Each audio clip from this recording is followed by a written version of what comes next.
అద్దం అనేది జలతత్వం, వాటర్ ఎలిమెంట్ని కలిగి ఉంటుంది.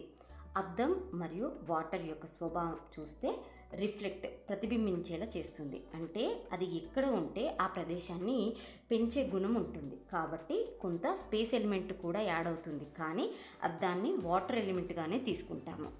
జనరల్గా అద్దాలు అనగానే మనకి గుర్తొచ్చేవి రెక్టాంగిల్, పొడవైనవి, లేదా స్క్వేర్, 4 మూలలు సమానమైనవి. ప్రజెంట్ టైమింగ్స్లో ఇంటీరియర్స్కి ఎక్కువ ప్రిఫరెన్స్ ఇవ్వడం వల్ల రకరకాల షేప్స్లో వాడుతున్నారు. ఆ షేప్స్ ఏవైతే ఉన్నాయో rectangle, square, round, different shapes ఇంట్లో ఎక్కడ పడితే అక్కడ ఉండడం మంచిది కాదు. ముందుగా అద్దాలు ఉండడమే మంచిది కాదు అనుకుంటే వాటి షేప్స్ని బట్టి డిఫరెంట్గా ఉన్నటువంటి అద్దాలు ఇంట్లో ఎక్కడ పడితే అక్కడ మంచిది కాదు.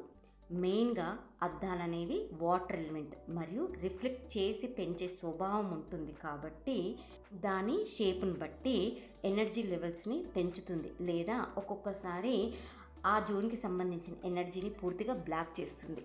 So shape is most important. ఇకపోతే ఫస్ట్ సాధారణంగా అద్దాలని ఎక్కడ పెట్టుకోవాలి, ఎక్కడ పెట్టుకోకూడదు. సెకండ్, ఏ షేప్ అద్దాలను పెడితే ఎటువంటి ఫలితాలు వస్తాయి. థర్డ్ వన్ వచ్చేసి అద్దాలను రెమెడియల్ పార్ట్గా వాడతాం కాబట్టి అది ఎక్కడ ఎలా